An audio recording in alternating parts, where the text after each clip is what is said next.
Olá, galera top do nono ano. Estou feliz por estar com vocês para mais uma semana de estudos. Vou acreditar que vocês irão aproveitar o máximo esses momentos, pois é conteúdo novo. Eu já tinha falado isso para vocês na semana passada. Hoje começamos a apostila 2. O nosso assunto é período entre guerras, mais especificamente os regimes autoritários e totalitários, ok? Antes, porém, de iniciar o conteúdo novo, eu quero que vocês peguem a apostila de vocês. Eu vou pegar a minha, tá?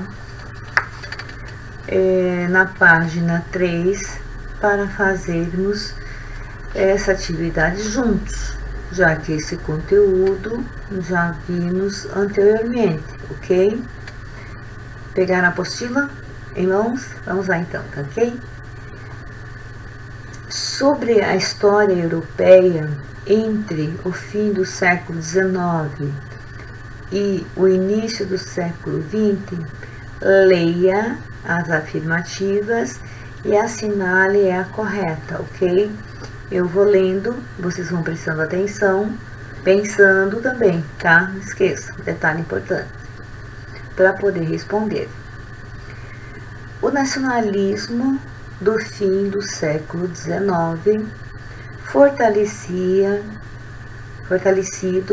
em locais como a Alemanha, após sua unificação, é um dos motivos que ajudam a explicar a eclosão da Grande Guerra? Será? Nacionalismo? Vamos ver. Os Estados Unidos participaram da Grande Guerra desde 1914, ao lado da Tríplice Entente, por meio do envio de soldados e armamentos? Será? Letra C. Ainda que a Grande Guerra tenha sido um conflito de escala global, os países colonizados na época, nos continentes africano e asiático, né, que estão lembrados, não tiveram qualquer envolvimento nessa guerra, tá? Preste atenção. A letra D. A Rússia permaneceu neutra durante todo o conflito. E a letra E, havia um clima de instabilidade e de disputas territoriais entre os estados europeus,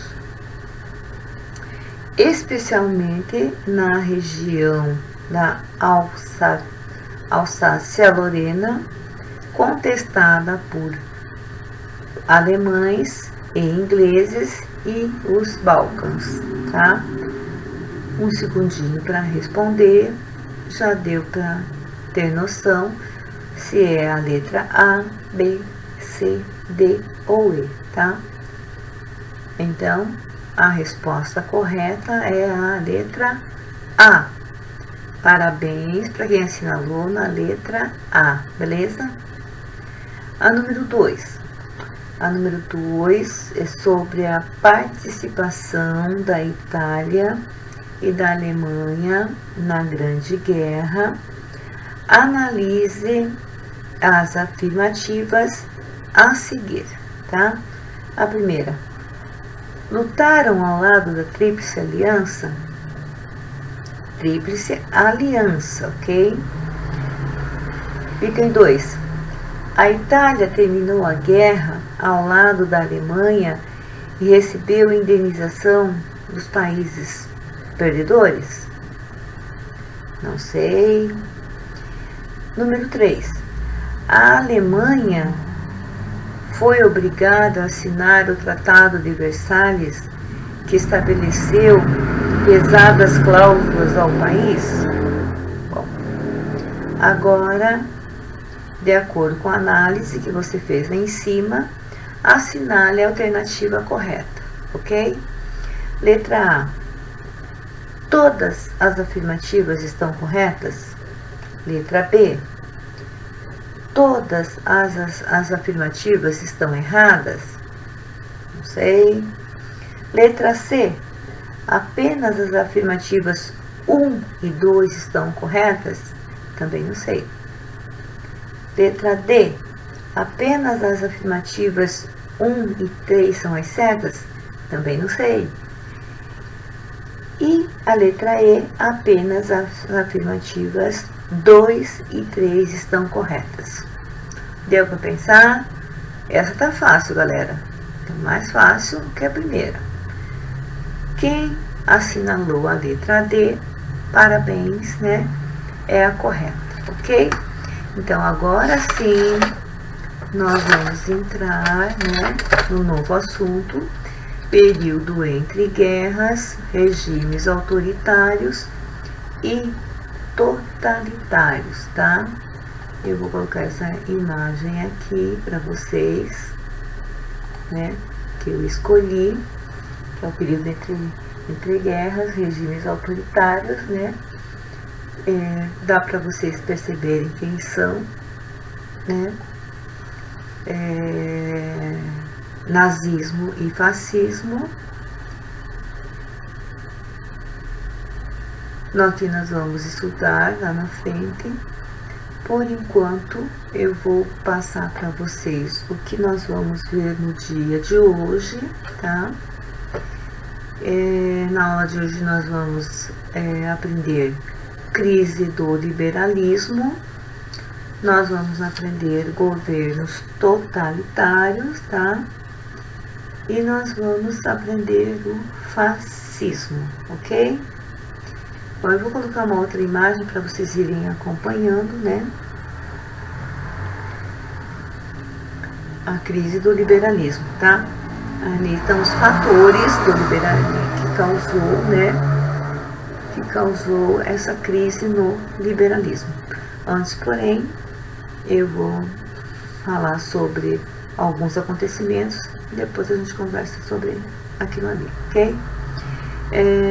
Após o fim da Grande Guerra, que vocês sabem que foi lá em 1914 e estendeu-se até 1918, muitos países europeus enfrentavam um processo de fragilidade econômica e política, ok? Regiões inteiras que foram destruídas pela guerra de trincheiras e pelos bombardeios dos últimos anos do conflito tinham que começar a serem reconstruídas. Estão lembrados lá, né, da Primeira Guerra, da Guerra de Trincheiras, como foi difícil, quantas nações, né, perderam uma grande quantidade de soldados, o país ficou destruído, tá? Voltando, além da reconstrução necessária, os russos entraram na guerra civil pela defesa da Revolução Proletária, tá? Lembra, né? Proletário, que era a mesma coisa que operários, né?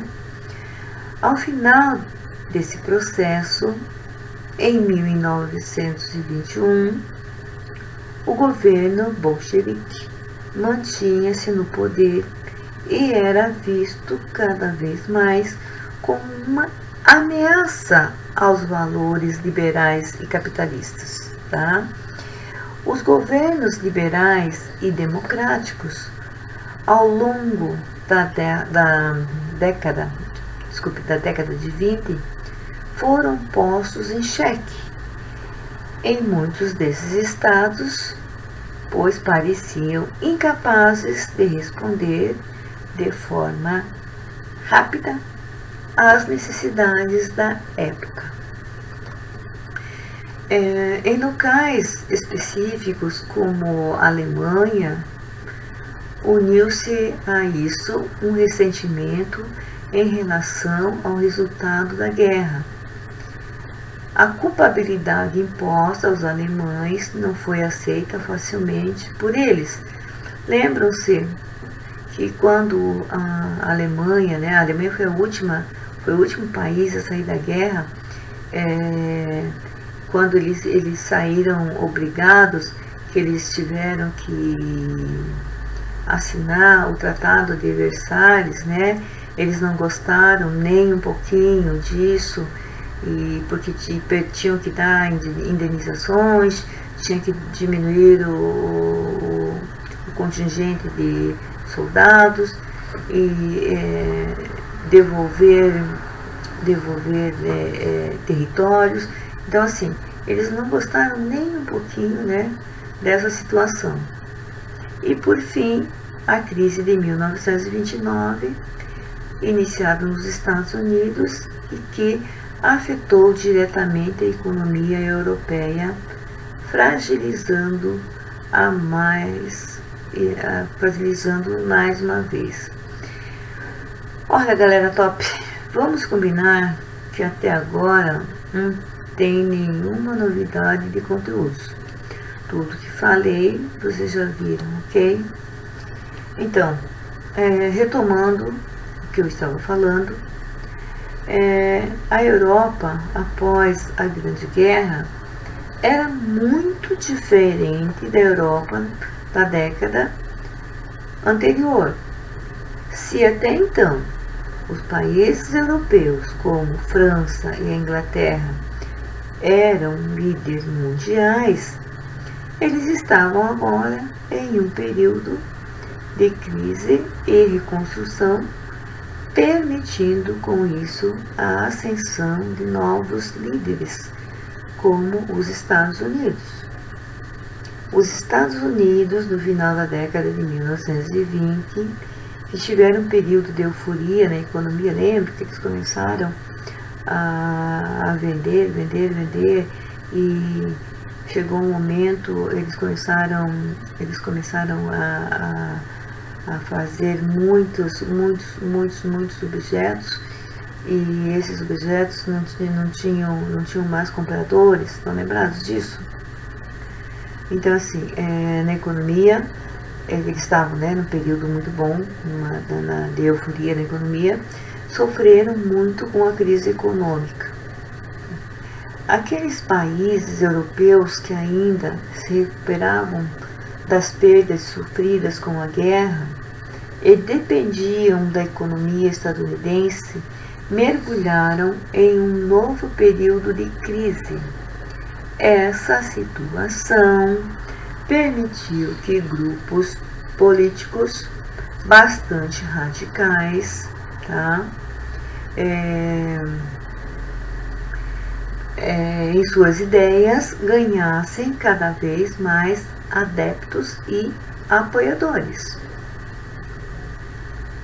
O motivo disso é que eles passaram a ser vistos como a resposta para a retomada da ordem e do prestígio perdido em muitos locais,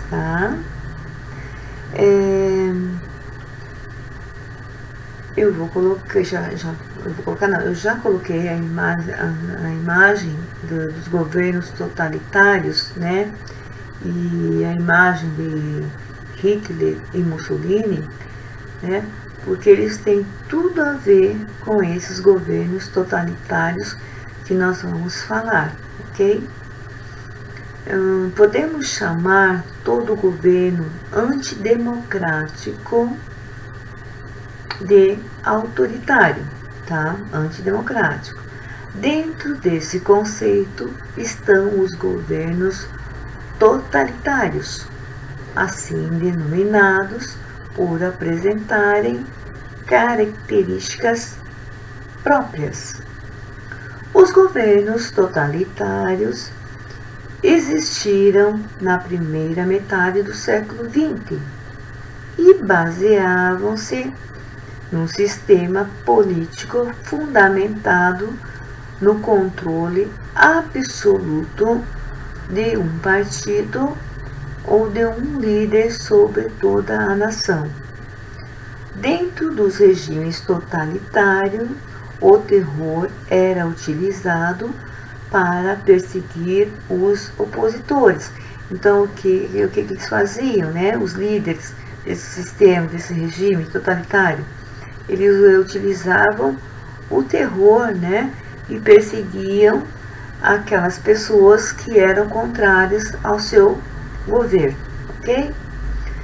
Os governos totalitários que emergiram do contexto da crise das décadas de 1920 e 1930 se desenvolveram na Itália, na figura, né, de Mussolini, que nós vamos falar sobre ele, na Alemanha, na figura de Hitler, e nós vamos deixar também, né, na União Soviética, nós vamos deixar para uma outra oportunidade, tá?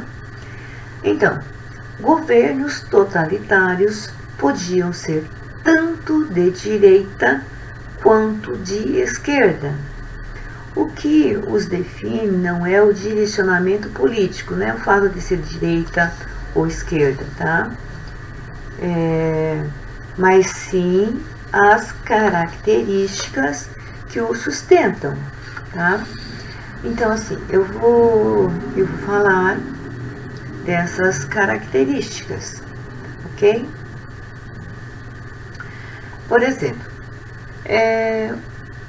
uma dessas características é a existência de um governo, existência de um partido único. Não há processo eleitoral, ok? E o poder executivo concentra todo o poder.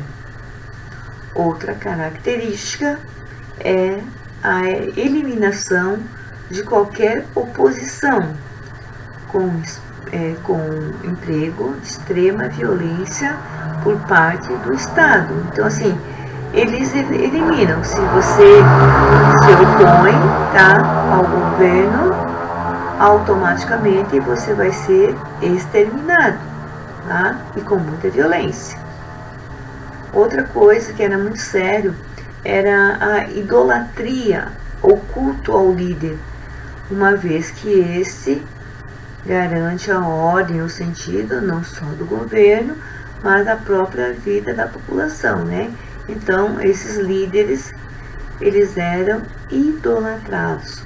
Outra característica importante é a existência de uma ideologia oficial, ou seja, né, de um sistema de valores e crenças criado especialmente para esse contexto. E uma outra característica muito importante é a grande mobilização das massas, arregimentadas pela propaganda e pela comunicação.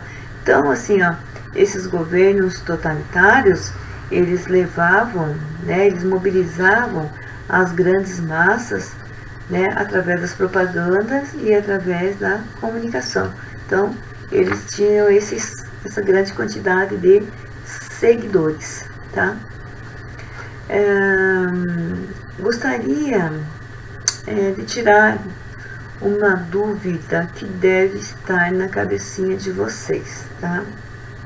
Tenho, assim, certeza que vocês estão com essa dúvida. Os governos totalitários e autoritários são a mesma coisa? Não exatamente. Os governos totalitários e autoritários apresentam distinções, apresentam diferenças, ok? Ainda que sejam bastante próximos ideologicamente, os regimes totalitários podem ser considerados aqueles implantados na Alemanha nazista, na Itália fascista e na União Soviética stalinista, tá? Então, é um governo que emprega violência, idolatra o líder, existe apenas um partido, não existe processo eleitoral, o governante concentra todo o poder, existe um controle sobre a imprensa e as instituições educacionais, existe oposição ao liberalismo e aos governos democráticos, ok? Já os regimes autoritários foram implantados na Espanha, em Portugal e em países latino-americanos. E o poder é monopolizado por uma única pessoa, não só de caráter totalitário, mas sim autoritário ou ditatorial. É diferente, estão prestando atenção nisso, por favor, galera. E se caracteriza por obediência absoluta e inquestionável da população, tá? Bom, eu vou passar agora para uma outra imagem que eu tinha dito lá atrás para vocês, né, que nós íamos falar sobre o fascismo, né? Se vocês não está bem nítido, mas vocês podem reparar que ali embaixo a grande quantidade de pessoas, né, que estão saudando Mussolini, tá? Dá para ter ideia da quantidade de pessoas, ok? Bem, o fascismo, ele desenvolveu-se na Itália sob a liderança de Benito Mussolini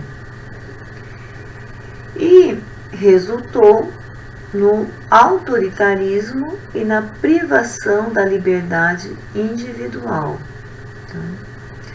Durante a Grande Guerra, vocês lembram que foi de 1914 até 1918, a Itália iniciou sua participação lutando ao lado da Alemanha e, em 1915, passou para o lado da Tríplice Entente. Não vou falar o que é, né? Porque já falei isso várias vezes.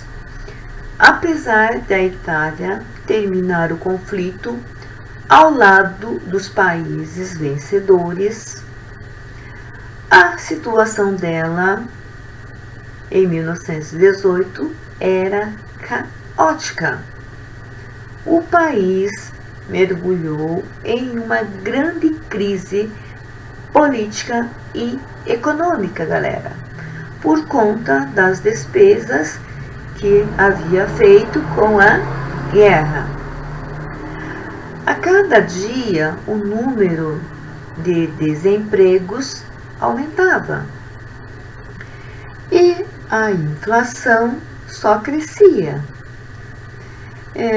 Mais ou menos 600 mil italianos haviam morrido durante o conflito, mais ou menos, tá?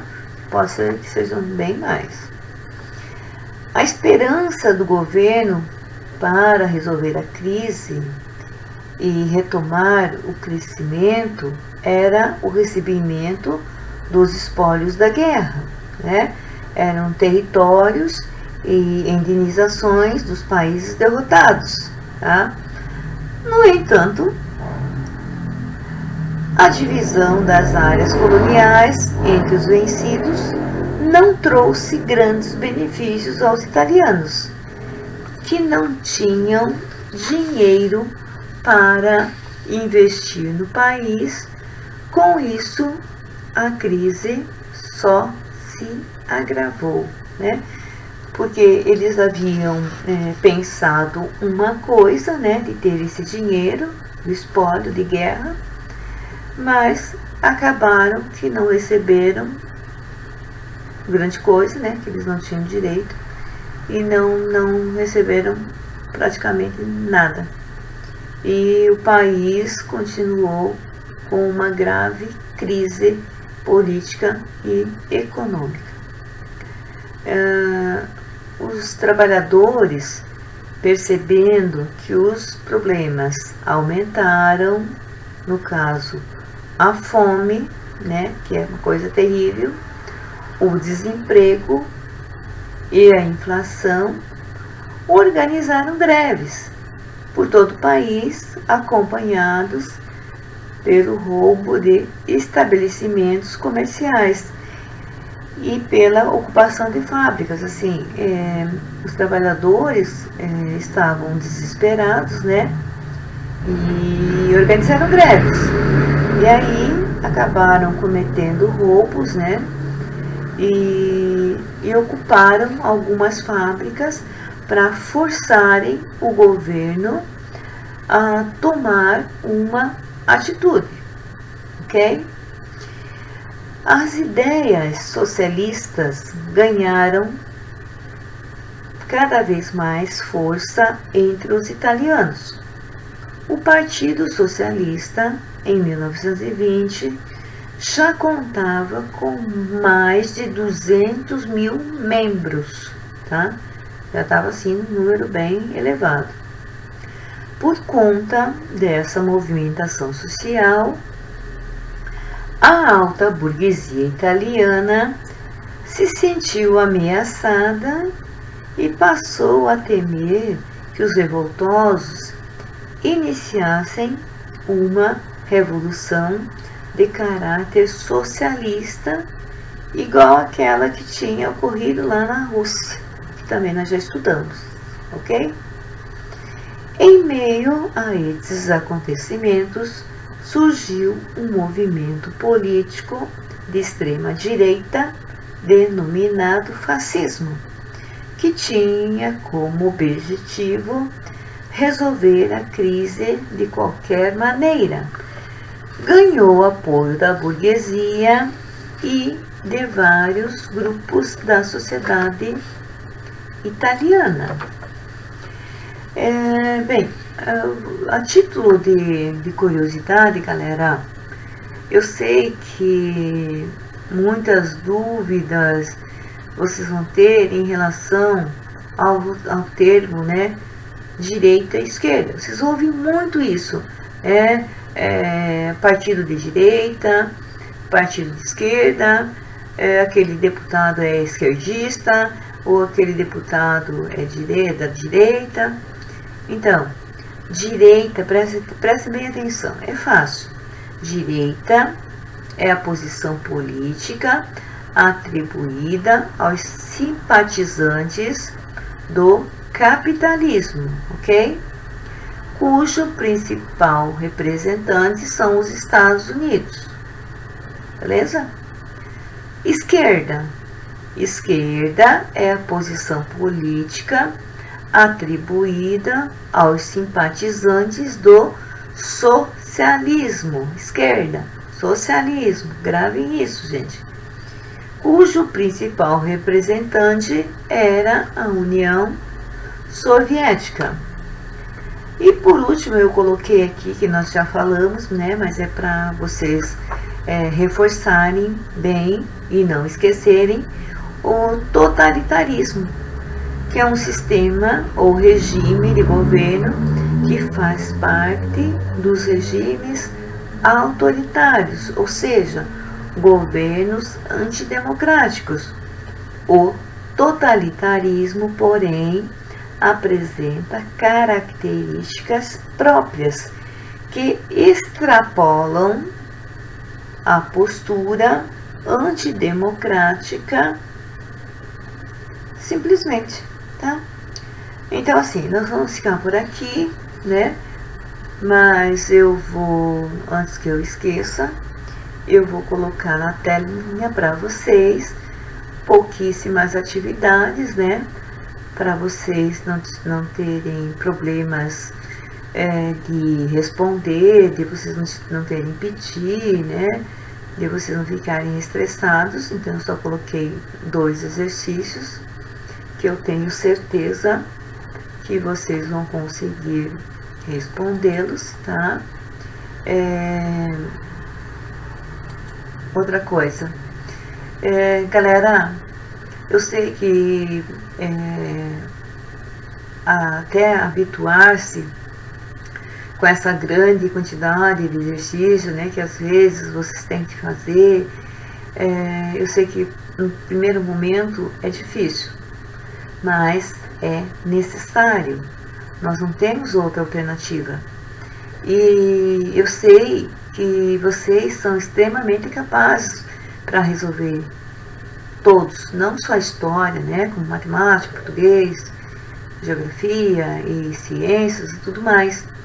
Então, assim, eu quero que vocês levem bem a sério, né, por conta, eu estou preocupada com a nossa volta, que nós vamos ter que ralar bastante.